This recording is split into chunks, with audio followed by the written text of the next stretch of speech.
Hey, salut YouTube, j'espère que tu vas bien. Je suis super contente de te retrouver aujourd'hui pour ma première vidéo d'Halloween.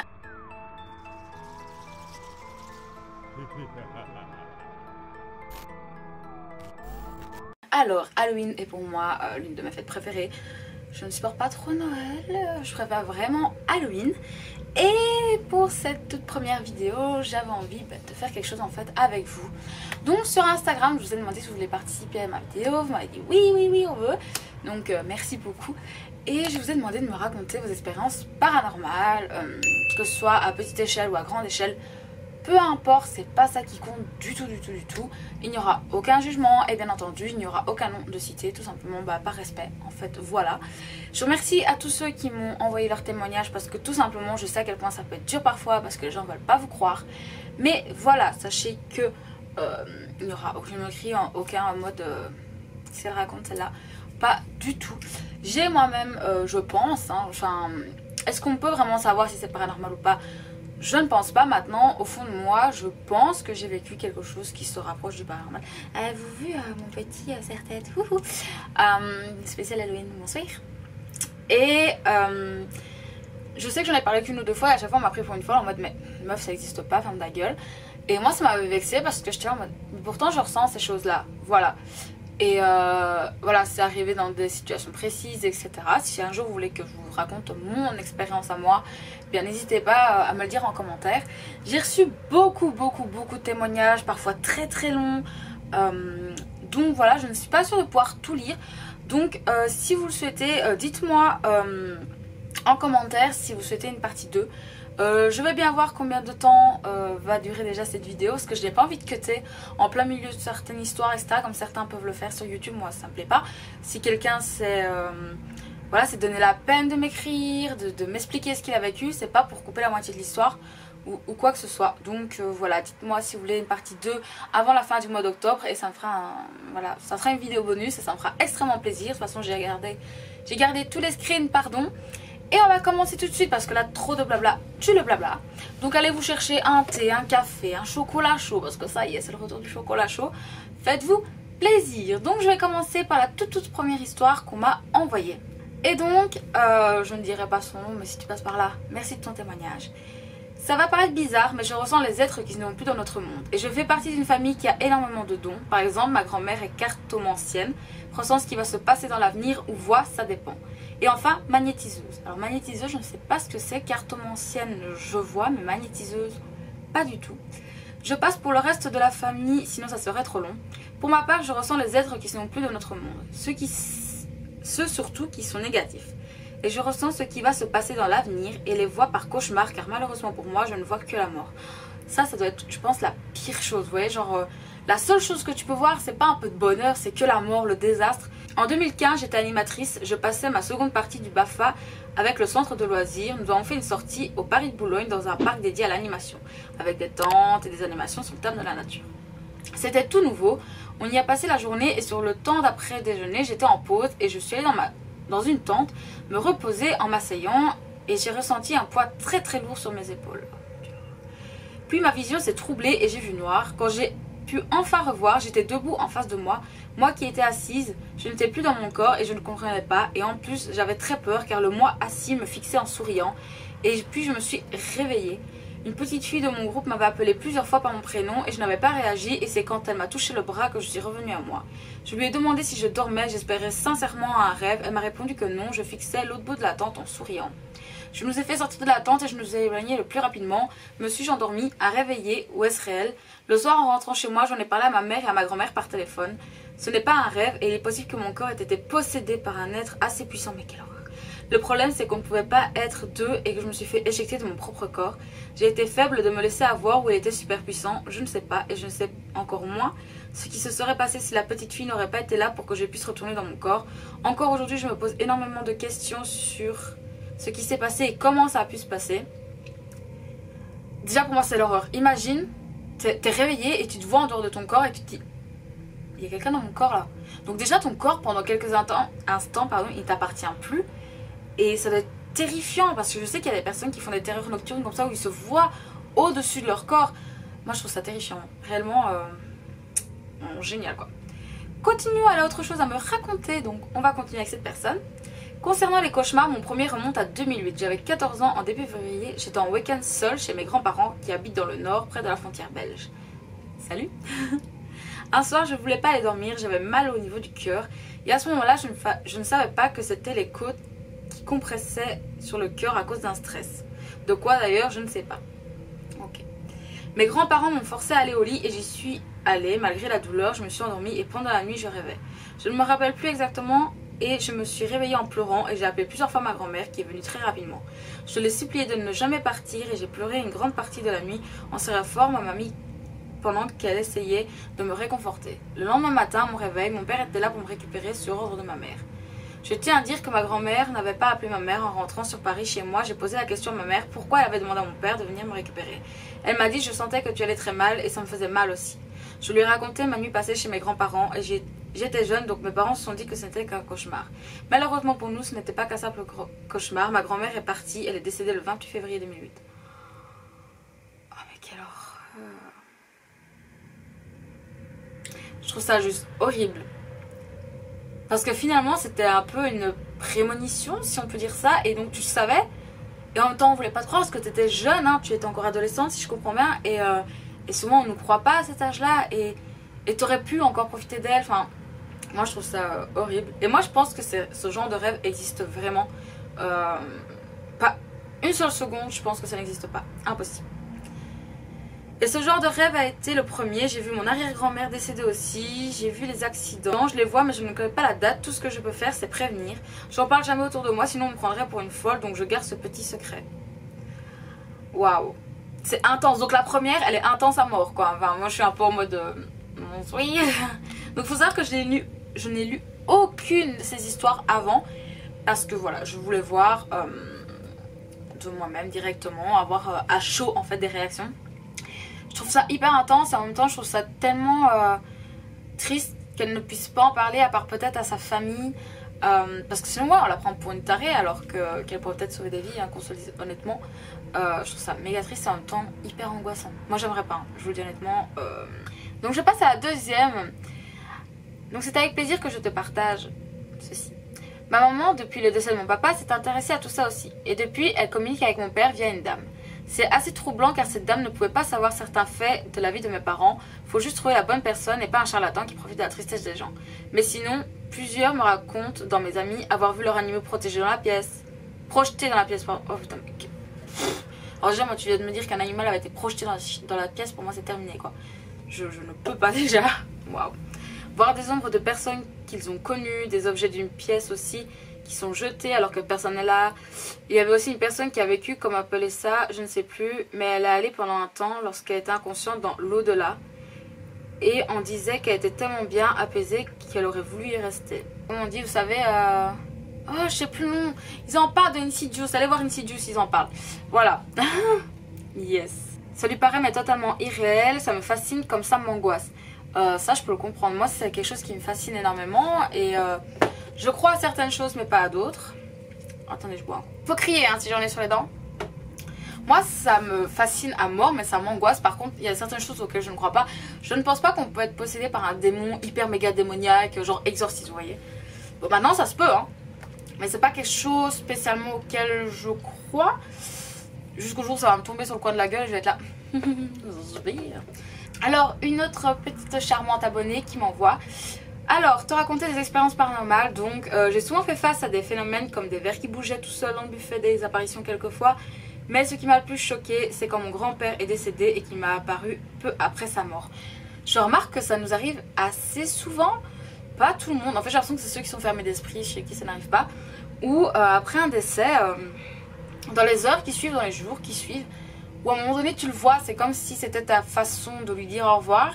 Et en même temps tu sais pas si c'est réel, de l'autre côté tu te dis ouais c'est peut-être une hallucination parce que tu as besoin de lui dire au revoir. Mais de l'autre t'espères, réellement je pense que t'espères vraiment que ce soit lui parce que t'as pas envie qu'il parte quoi. T'as envie qu'il soit en face de toi et de lui parler et voilà.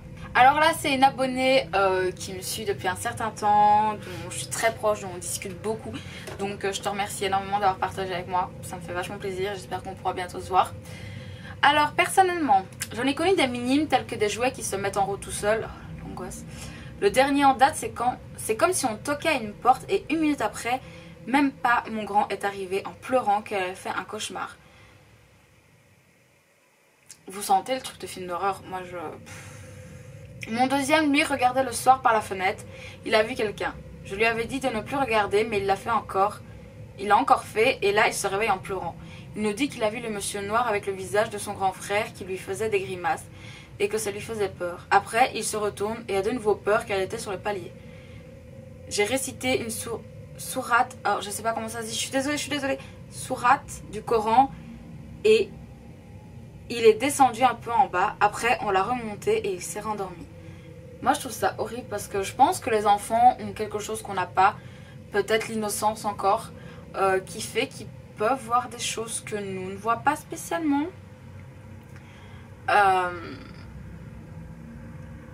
Je sais pas, moi je pense que les enfants ils sont attirés par ça et c'est triste parce que je pense que c'est quand t'es enfant que t'es moins apte à pouvoir te protéger de tout ça justement. Et donc elle me raconte une dernière petite anecdote. J'étais enceinte de mon deuxième et je me suis convertie à l'islam pendant celle-ci. Un jour en été, mon mari travaillait dans le jardin. J'ai été le voir et d'un coup le bois derrière moi est tombé. J'ai eu le temps de me plaquer contre le grillage car sinon j'avais tout sur moi. J'ai quand même eu quelques coups de bois dans le dos mais rien de grave. C'est bizarre car mon mari m'a dit que quand il est revenu à la maison, il se demandait qu'est-ce que je faisais là. Ça c'est un truc où je sais jamais si c'est le karma ou si c'est vraiment quelqu'un qui nous en veut, vous voyez. Moi je trouve ça méga perturbant et ça me stresse. Moi ça me stresse, c'est un truc qui me fait peur.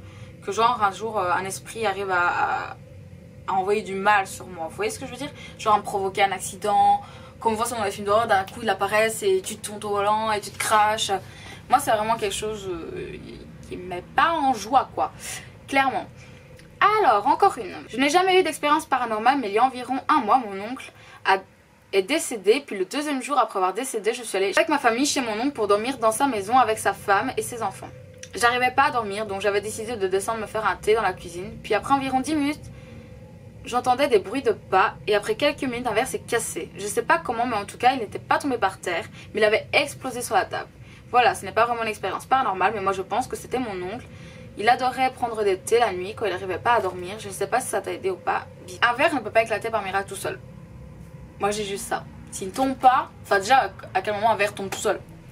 Mais s'il ne tombe pas je ne vois pas pourquoi un verre se briserait. Moi j'ai déjà eu quelque chose comme ça où d'un coup un truc s'éclatait et moi j'étais en mode... Mais cette chose avait un rapport avec une personne qui est décédée. Et je me suis dit, mais c'est quoi ton message? C'est, tu veux pas que je touche à ça ou t'en veux un et tu peux pas en avoir un? Paranormal, alors j'aimerais le dire, paranormal ne veut pas dire démoniaque, hein, les gars. Moi je sais que les gens, pour eux, paranormal c'est quand il y a des démons qui prennent possession de toi. C'est pas ça, hein. Paranormal c'est tout ce qu'on ne peut pas expliquer qui pourrait avoir un rapport avec les personnes décédées, etc. etc. Mais ouais, moi je pense que... peut-être c'était bien effectivement ton oncle et c'était peut-être lui qui prenait un thé avec toi et voilà, écoute, on ne sait pas. Alors, faut savoir déjà que ma famille sont croyants, donc ce qui veut dire que je suis les cours catholiques etc. à l'école. Mais malgré tout, mes parents ne sont pas croyants, c'est juste par respect pour leurs parents, d'accord. Donc ses grands-parents sont croyants mais sa famille, elle, donc ses propres parents en tout cas, ne le sont pas. Alors première petite histoire, quand j'étais petite j'avais un ami imaginaire. Je t'en parle parce que c'est pas vraiment un ami genre comme tous les enfants et surtout parce que je le revois souvent dans mes cauchemars. Je vais te le décrire plus clairement, le plus clairement possible. C'était un petit garçon tout vert avec une casquette rouge et un logo dessus. Je ne saurais pas te dire comment il était vraiment mais ce logo ressemblait un peu à la tête d'un diable comme un enfant peut l'imaginer. Mon ami avait les yeux d'un rouge, mais pas d'un rouge normal, un peu bruni. Ouais, genre un rouge, vous savez, un peu rouille, on va dire ça comme ça. Cet ami ne jouait pas vraiment avec moi. Il me faisait dire des gros mots, etc. Et me terrorisait en vrai, mais c'était du chantage un peu genre « Dis ça, sinon ce soir ça va mal aller ». Quand j'étais petite, j'avais un lit avec une échelle pour monter et toboggan pour descendre. Donc elle avait une échelle pour monter sur son lit, c'était un toboggan pour descendre de son lit. Oula. Et en dessous, c'était une petite cabane, c'était sa maison à lui. Je ne saurais plus vraiment dire autre chose, j'y repensais qu'elle est revenue dans un cauchemar il y a quelques semaines. Une nuit, j'avais trop envie d'aller aux toilettes, donc je descends et en voulant remonter dormir, je vois une femme au coin du feu dans le salon. J'ai hurlé et le temps de cligner les yeux, plus rien. Super, bah on aime beaucoup quoi. Une autre nuit, je me réveille, j'étais un peu oppressée, je ne sais pas pourquoi, mais bon voilà. Et je vois une femme habillée tout en blanc, debout au pied de mon lit à me fixer. Mais que ça cesse les gens, arrêtez de venir pendant notre sommeil. Franchement, c'est stressant. Oh là là. Il y a quelques mois, j'étais seule chez moi, donc je te dis, je vais manger une crème vite fait, car j'avais rien à manger. Et là, tête qui tourne, je vais dans le frigo et j'entends qu'il dit mon nom tout bas. Oh super. Bref, je me dis que c'est pas grave, c'est parce que t'aimes pas être seule, etc. Je me mets à table et je mange. Et là, je réentends mon prénom. Mais là, la voix venait de derrière. Je me retourne et là, le meuble s'ouvre. Tout tombe, des tasses cassées partout, de la farine partout. J'ai tellement eu peur que j'ai attendu que mes parents rentrent pour pendant 3 heures sur la terrasse sous la pluie. Oh, quel enfer. C'est un nom. Les esprits, arrêtez de faire ça. Pourquoi? Enfin, écrivez un mot en fait. Enfin, je sais pas. Arrêtez. Oh. Et la dernière petite histoire, j'ai très peur du noir depuis toujours. Donc soit je dors avec une veilleuse ou une petite lampe de chevet allumée. Je dormais, je me réveille et là je sens comme si on m'observait. Dans le coin de ma chambre. Donc, myope comme pas possible, je remets mes lunettes. La petite touche d'humour, j'adore cette fille, elle est géniale. Je remets mes lunettes. Il faut savoir que c'est pas bien, mais quand c'est comme ça, je me rendors avec mes lunettes pour... Si je regarde, je vois mieux ce qu'il se passe. Donc là, elle voit mieux ce qui se passe et là, elle a tellement eu peur qu'elle s'est mise à prier tout en pleurant alors qu'elle ne l'est pas. Hein. Pour rappel, elle n'est pas catholique. Et d'un coup, plus rien. Plus peur de rien, j'ai éteint ma lampe et j'ai retiré mes lunettes et j'ai dormi paisiblement. Je n'ai jamais compris cette nuit car d'habitude j'arrive pas à rendormir correctement même en gardant la lampe et mes lunettes, voilà. Le reste c'est surtout des paralysies du sommeil donc je vais éviter de te les dire. C'est vraiment très bizarre et de les expliquer malgré que ce soit traumatisant pendant des mois et des mois. Alors là les paralysies du sommeil, moi c'est quelque chose que je peux totalement comprendre parce que j'en fais depuis mes 10 ans. Moi ça me fait très peur. Parce que j'ai vu quand même des choses dans mes paralysies du sommeil qui... Ça peut pas ne pas être réel. Mais en même temps, comment ça ne pourrait être réel? Enfin, c'est hyper... je sais pas comment expliquer. C'est hyper intense. Et en même temps, tu te dis... tu veux pas croire que ça existe. Voilà. Mais moi, ça m'est déjà arrivé de faire des paralysies du sommeil. Et je sais que c'est encore quelque chose qui me traumatise. Et parfois, ça m'arrive encore malgré que je dors avec mon compagnon, etc. Et voilà. J'aimerais bien que ça s'arrête, mais ça ne s'arrête pas. Donc je vais vous lire une dernière. Après il m'en reste des très très longues. Donc ça je pense alors vous faire une deuxième vidéo si c'est quelque chose qui vous intéresse. Et donc la petite dernière pour la route. J'étais avec mon ex et on rentre chez ses parents. Et sur le chemin du retour, on passe dans un petit chemin où il fait sombre. Il me fait une blague sur un monstre qui n'existe pas. Et en fait j'ai pris peur parce que dans un coin sombre près des haies, j'ai vu mon grand-père en tenue d'hôpital en mauvais état. Et j'ai pris peur. J'ai mis 30 minutes à m'en remettre. J'avais mon cœur qui battait vite. Ça j'ai l'impression que c'est quelque chose qui arrive... assez souvent, de voir à un moment donné quelqu'un qu'on a aimé, qui n'est plus là, dans des situations où il n'y a aucune raison pour que ça arrive. Aucune. À quel moment quand tu es en train de rentrer de chez toi, tu vois ton grand-père au coin de la rue, enfin au coin d'un buisson là. Il n'y a aucune raison logique, ouais, c'est pas comme si vous étiez chez lui, ou vous étiez chez vous, non, c'est au milieu de nulle part. Et j'ai toujours l'impression que quand ce genre de choses arrive, c'est pour te mettre en garde de quelque chose. S'il apparaît, c'est pas pour la joie, on dit hey, salut, tu m'as vu. Non, c'est comme s'il essaie de nous mettre en garde sur quelque chose qui va arriver ou qui est en train d'arriver, genre en mode barre-toi, c'est mauvais. Mais moi, c'est comme ça que je le ressens. Dites-moi en commentaire, vous, ce que vous pensez. Est-ce que lorsque quelqu'un apparaît comme ça, donc sans être dans sa famille ou autre, d'un coup il apparaît au milieu de nulle part. Moi, je sais, une fois ça m'est arrivé, les gars, j'étais en France. Cette personne n'a jamais quitté la Belgique de sa vie. Avant de mourir. Et il était en France. Ça m'a traumatisée, j'étais là, mais il me suit partout, wesh. Mais réellement, je me suis dit, il y a quelque chose. Et j'ai essayé de réfléchir, j'étais là, mais pourquoi est-ce qu'il est là? Est-ce que c'est parce qu'il veut me parler? Ou est-ce qu'il essaie de me prévenir qu'il y a quelque chose qui va se passer? Et effectivement, 2-3 jours plus tard, il s'est passé un truc, mais horrible. Et je me suis dit, oh putain. Il était là pour me prévenir. Donc dites-moi en commentaire ce que vous pensez. Est-ce que c'est juste, voilà, à un moment donné où tu as peur et donc tu as besoin d'être rassuré, sauf que ça te donne encore plus peur de voir ça? Ou est-ce que c'est plutôt, voilà, où une personne que tu as aimée qui n'est plus là essaie de venir te prévenir de quelque chose? Enfin voilà, dites-moi tout ça en commentaire. Je ne sais pas du tout si je suis claire aujourd'hui. J'ai l'impression de... Je sais même pas si mes lectures étaient claires. Hein. Dites-moi, je verrai bien au montage, mais dites-moi aussi. Parce que voilà. Dites-moi aussi si ça vous intéresse que je vous raconte ma propre histoire paranormale. Elle est pas ouf, mais elle est pas non plus inexistante. Vous voyez ce que je veux dire? Elle est quand même assez intéressante, je pense. Donc voilà. Moi en attendant, écoute, je t'invite à me laisser un petit pouce si tu as aimé cette vidéo. Comme ça, écoute, ça m'aidera à en refaire une deuxième tout simplement. À me laisser un commentaire en me disant si tu aimes ce genre de vidéo, si tu en veux une deuxième, ce que tu penses du paranormal, si tu as déjà vécu des choses paranormales. Enfin, voilà, raconte-moi tout ça en commentaire. N'hésite pas aussi à t'abonner à ma chaîne, ça sera juste ici ou juste ici, tu verras bien. Et bien entendu, mets-moi un petit commentaire si tu t'abonnes, que je puisse tout simplement te remercier. N'hésite pas aussi à aller voir ma dernière vidéo, tu verras, elle sera juste là ou juste là aussi, comme d'habitude, je ne sais jamais. Mais voilà, elle sera juste là, tout sera partout, tu verras. Et moi, en attendant, je te dis à très bientôt. Prends soin de toi.